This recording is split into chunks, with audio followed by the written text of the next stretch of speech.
hope you're having an amazing day. If not, I hope you start having an amazing day from right now.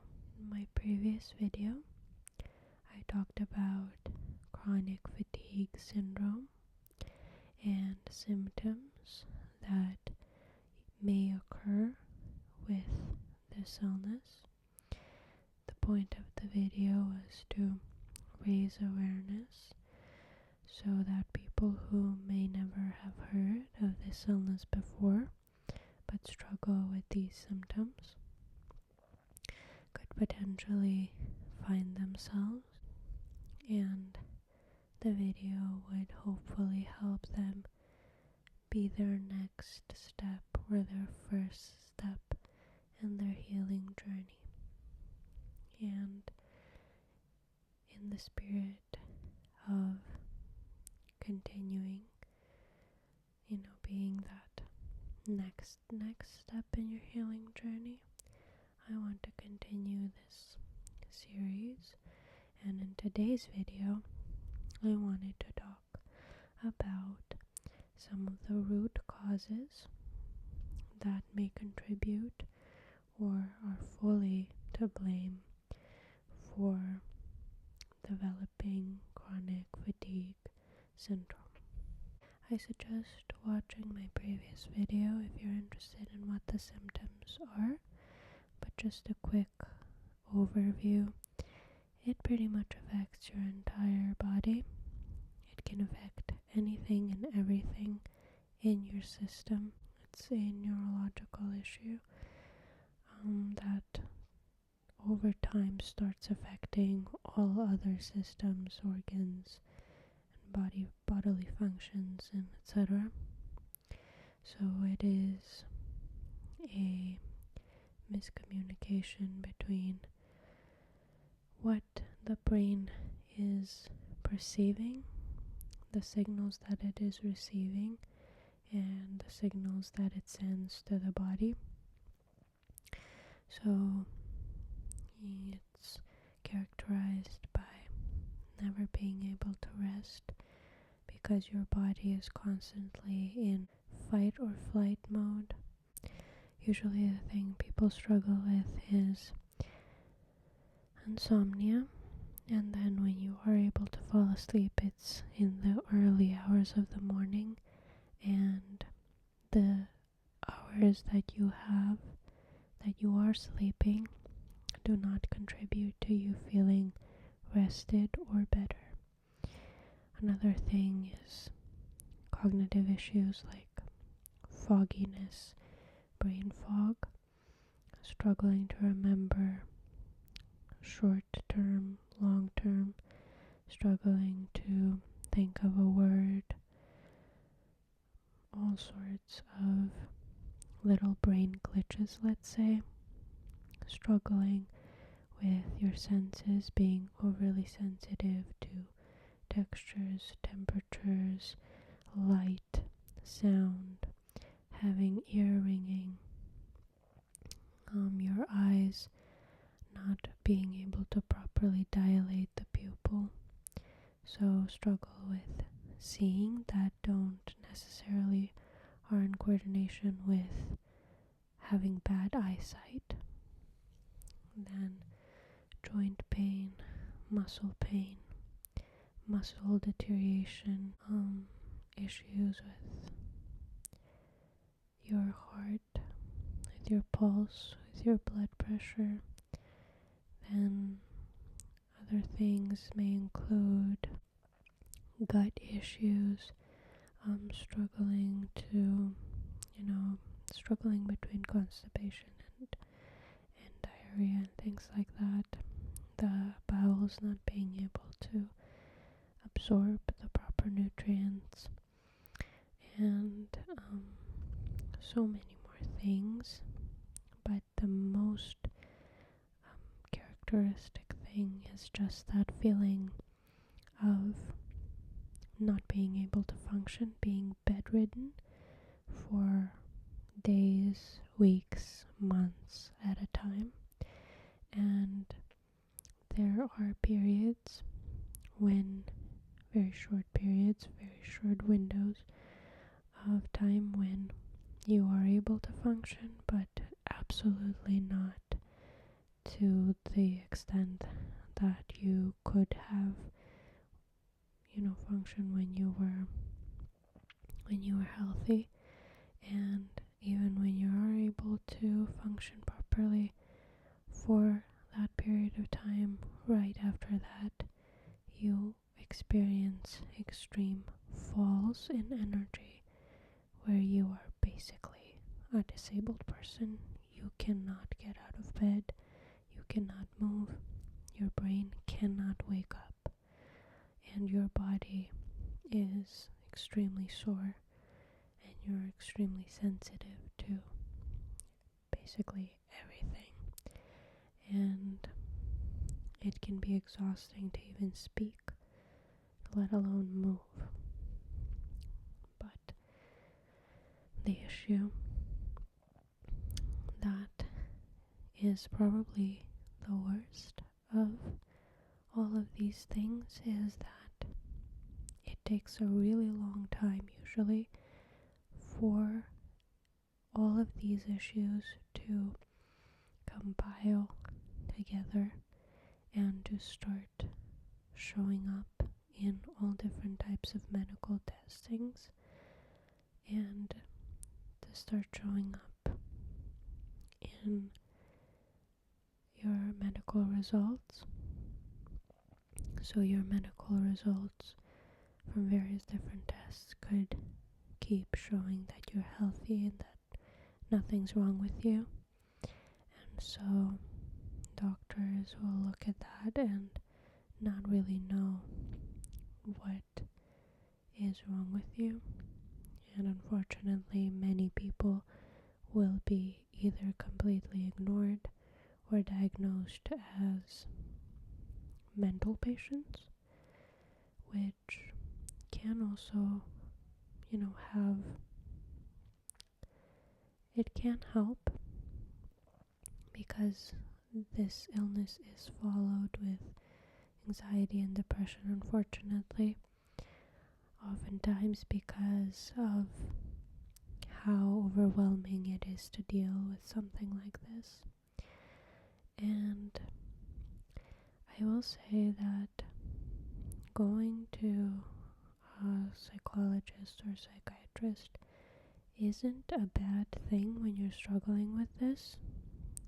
And in fact, it can be one of the main ways of how you can heal from this, because, as I said in this video, we're going to talk about root causes, and one of the main root causes is trauma. I want to be transparent with you and say I'm not a medical professional of any kind, and as far as I know officially, this illness is not it is not determined what is the root cause. It is one of those mysterious illnesses that doctors don't know about a lot, and they don't know what causes it, and they don't know how to cure it. A lot of them don't anyway. But throughout my years of being aware of this issue and knowing people who struggle with it, which is unfortunately a very long time, over a decade, I have come to some conclusions based on the research that I have done, and I will say what I think are some of the root causes. I strongly encourage you to do your own research and don't take anything I say at face value, because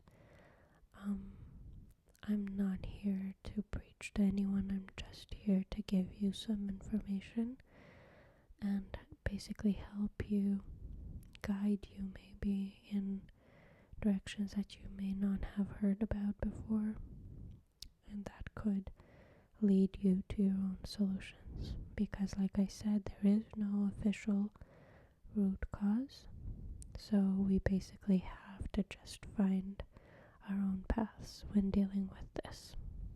Well, like I said, keep an open mind, be curious, and do your own research. Hopefully you have the energy to do your own research, or at least someone in your life that can help you in doing this research for you. So let's get into the root causes. The first most prominent root cause is trauma. Now, when we say trauma, we usually associate extreme hardships in life, extreme abuse. You can, you probably have your own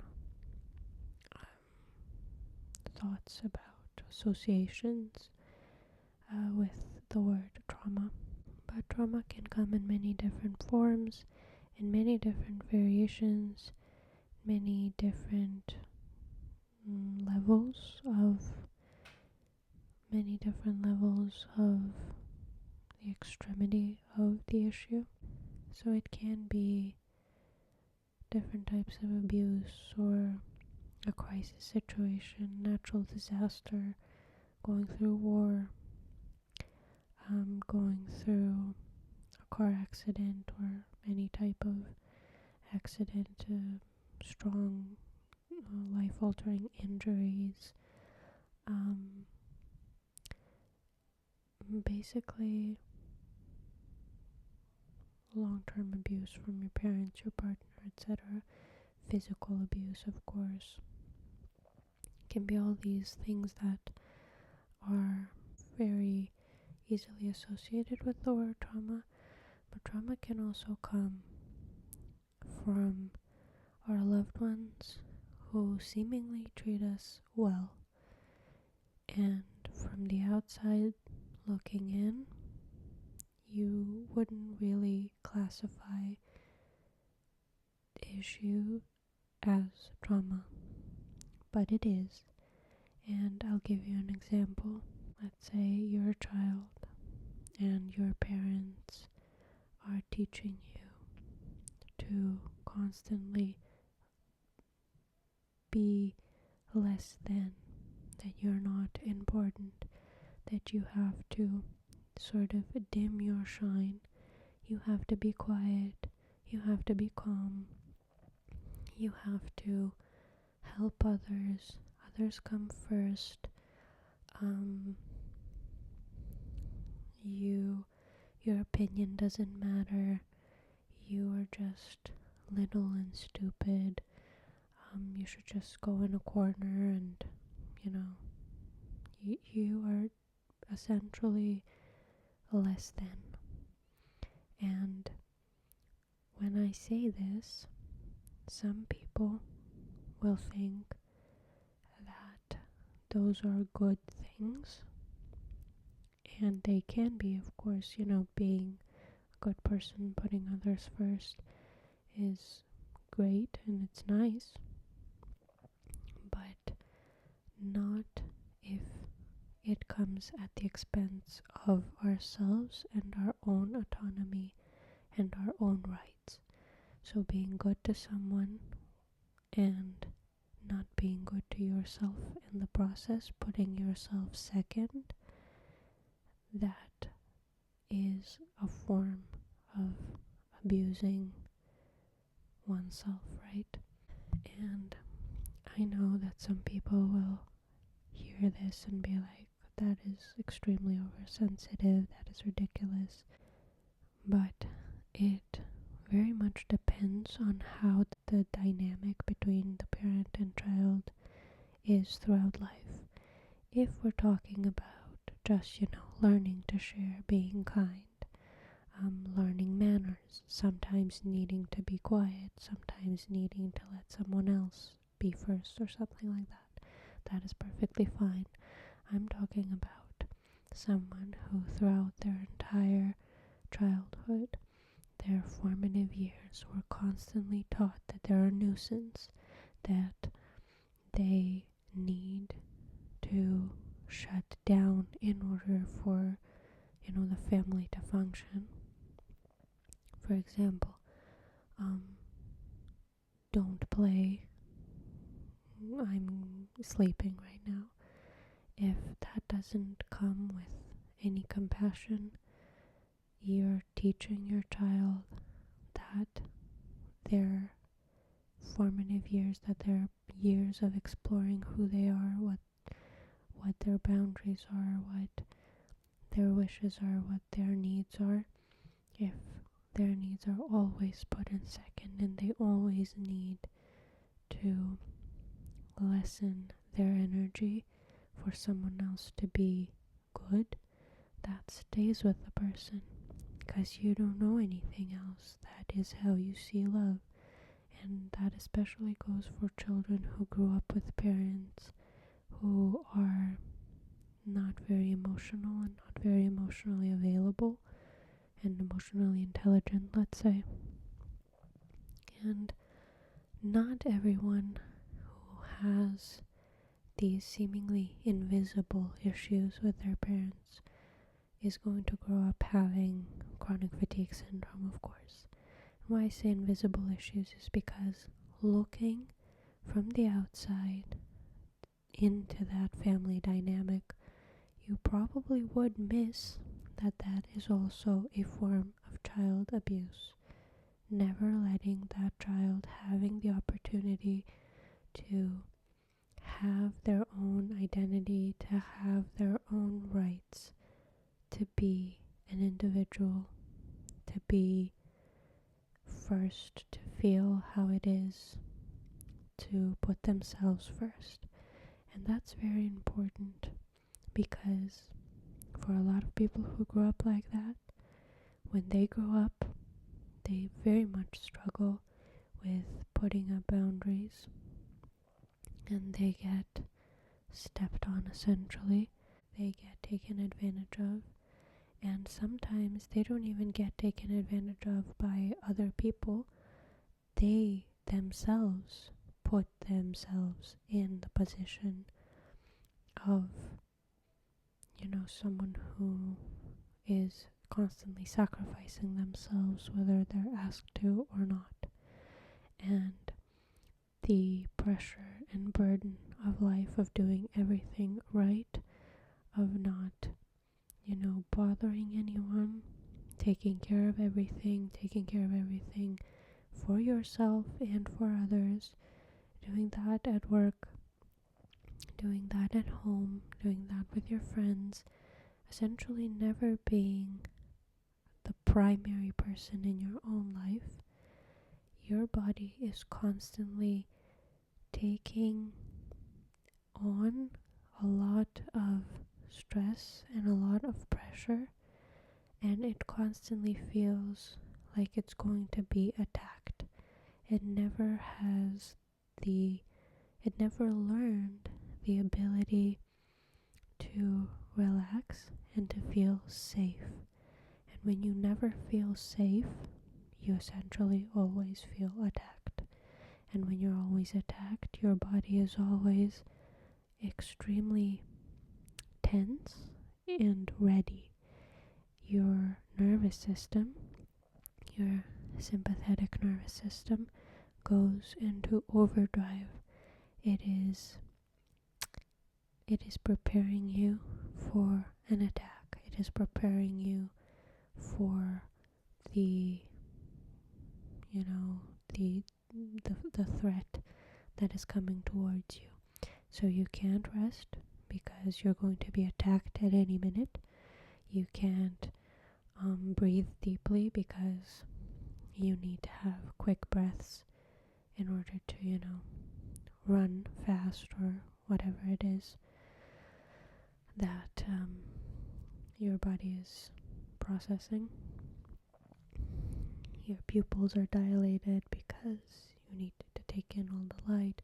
You know what I mean? Like, your entire body is working overtime, trying to save your life essentially from a threat that of course doesn't exist actually, but you don't know that because you're constantly feeling it inside of yourself, that something else, something more needs to be done, something else is going to fall on you, fall on your plate, and you're going to need to be on top of things, or otherwise, you're worthless, you're not enough, you're a nuisance. And not everyone is going to think of these things so literally, but that might be a root cause for a lot of people who struggle with chronic fatigue syndrome. And another thing to note is that this symptom, this syndrome, can affect, of course, both men and women, but it does affect women more. And the reason why, in my personal opinion, is because of how our world works. We, as a society, very much disregard the values that come from the feminine principle, and we only admire and reward and basically organize our entire lives around the male or the masculine principle. And that is just very unnatural. Of course, it's unnatural for men as well, but it's going to be more unnatural for women because the world is just not shaped and not it doesn't take into consideration a lot of times it doesn't take into consideration the natural energies of the female principle.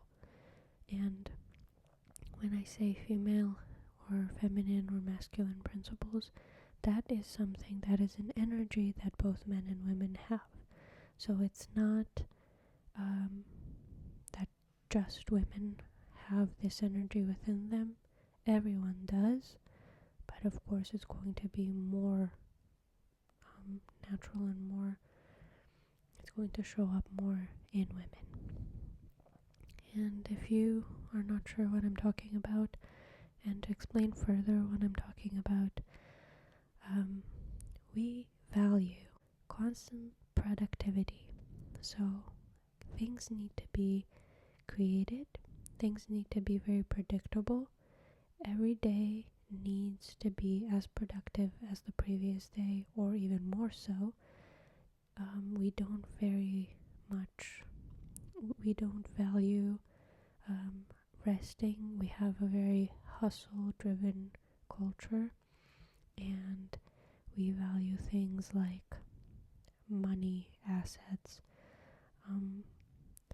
things. We value people who are leaders. We value people who are in charge, who are not very emotional, who are stable and predictable. We are always looking for things to be done fast, and for the system to just constantly churn out more and more and more. And that is, of course, a great thing that causes things to progress, that results in innovation, new things, better things. That's all great and fine, but life cannot just constantly be a treadmill that's just constantly going and going and going. We need to stop. We need to start valuing just existing in the moment. And I think we're so far removed from the values of the female principles that a lot of people don't even view these things as respectable. So being present, being aware of your feelings in the moment, being nurturing to others, being compassionate, being fluid, being flexible, some days doing this, some days doing that. And if you still struggle with understanding how the world prefers the male cycle to the female cycle, a great example is that for a lot of medicines, for example, when they do testings on new medicines, usually medicines are tested mostly on men, because when things are tested on men, they can predictably be tracked, because a man has a 24-hour hormonal cycle, and it goes, from peak energy to low energy pretty much every day in a relatively similar manner, while in women there's so many variables because of the 28-day cycle, and then you have to take that into consideration when doing tests for new medications, and it's essentially a hassle to deal with that. So they just test things on men, and then they presume that they work on women as well. And they probably they probably don't. I mean, yeah, to some extent, yes, but I think a lot of these autoimmune diseases and neurological diseases, hormonal diseases, are showing that women are suffering a lot because of the energetic disbalances in basically how our world is set up.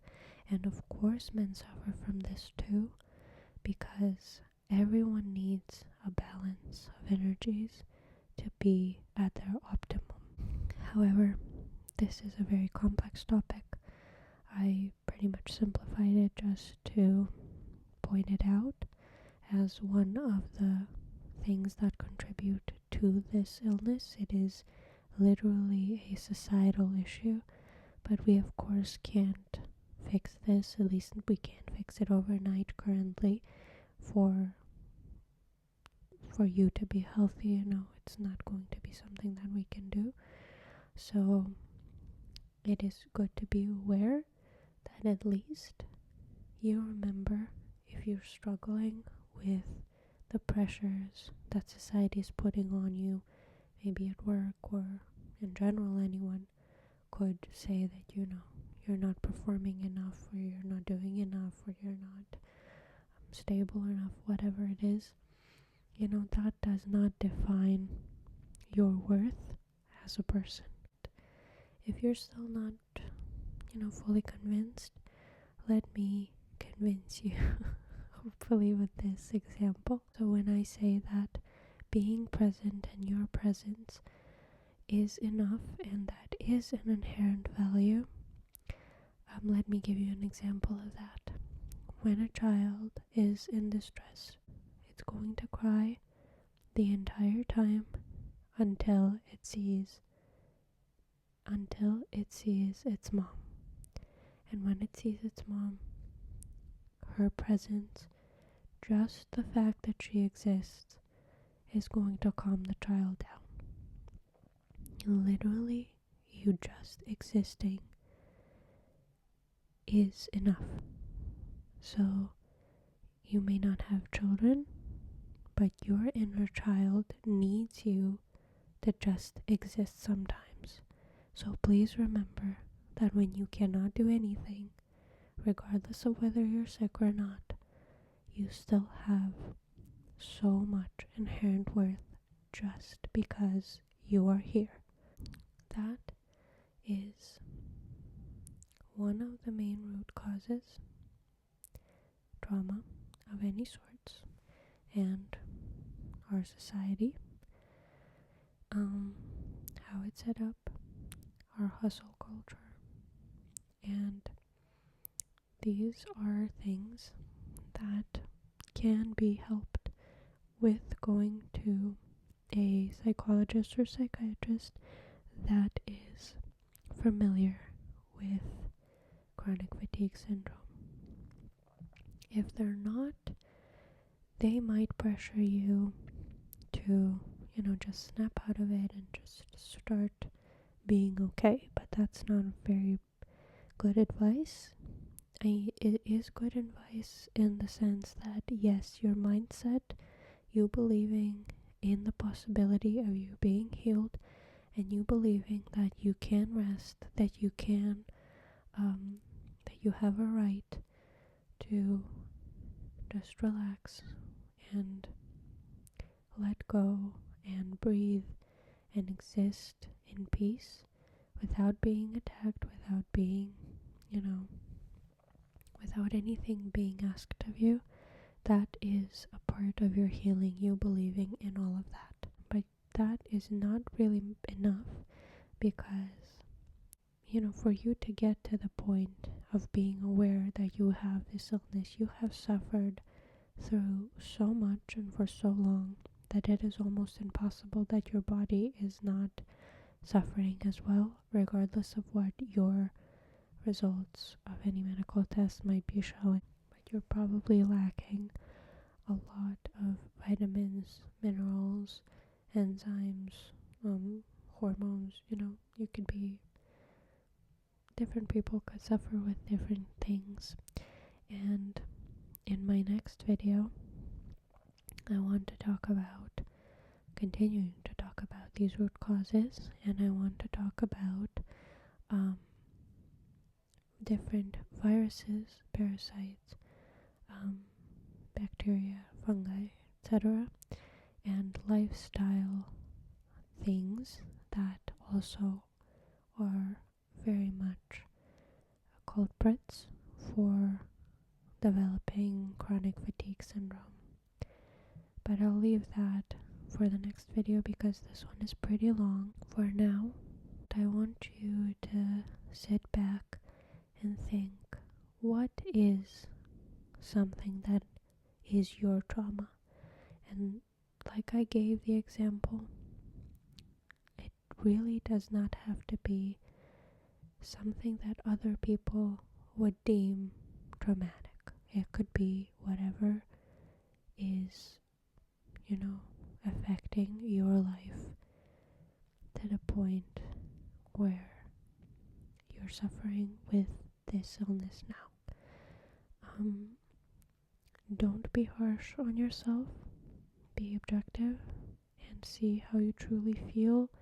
If something is coming up when I'm talking about this, when you're thinking about what your trauma may be, if something is popping in your head and you're like brushing it off, like, no, that's not it can't be it, it might just be it. Take your time, think about these things, and write it down. I always say, write it down, get it out of your system, and after that you may even want to talk about it with someone. Just process it as much as you can and be honest with yourself, because you can lie to your friends, your family, to me, to whoever you want, but don't lie to yourself, because you really don't gain anything from lying to yourself. Be honest with yourself, be honest with whatever it is that you're feeling, and you can be mad at the world if you want, but don't dwell on these negative feelings. Get it out of your system, and let's go into the next step of your healing journey together. In my next video, like I said, we're going to talk about other root causes, and in the following videos, we're actually going to talk about steps that you can take to actually heal. But the first steps in healing is, of course, being aware of everything that this illness is, everything that causes it, everything that it, is happening to you in your body, in your life, and then we can finally take concrete steps into the actual healing. So thank you so much for watching this video. I truly, truly hope it finds you the person that really needed to hear this, and feel free to leave me a comment sharing your experience or any questions that you might have, any feedback. Suggest what you want to hear in the future videos. Whatever it is you like, you can write me in the comments, or you can write me on Instagram or my email, whatever you prefer. And leave a like if you like this video, if you find it helpful. And subscribe if you want to see more videos like this. Like I said, I also have one previous video on this topic as well, and we'll have more videos like this in the future. But also I make other types of ASMR videos because I just like ASMR in general. I like having fun with ASMR. So if you're interested in that, subscribe and share the video with someone who might need to hear this. If you know someone who can benefit from hearing this, share and hit the bell so that you don't miss my future uploads. And I think I covered everything that YouTubers say. So yeah, I'll see you in my next video. Have a wonderful rest of your day. Bye.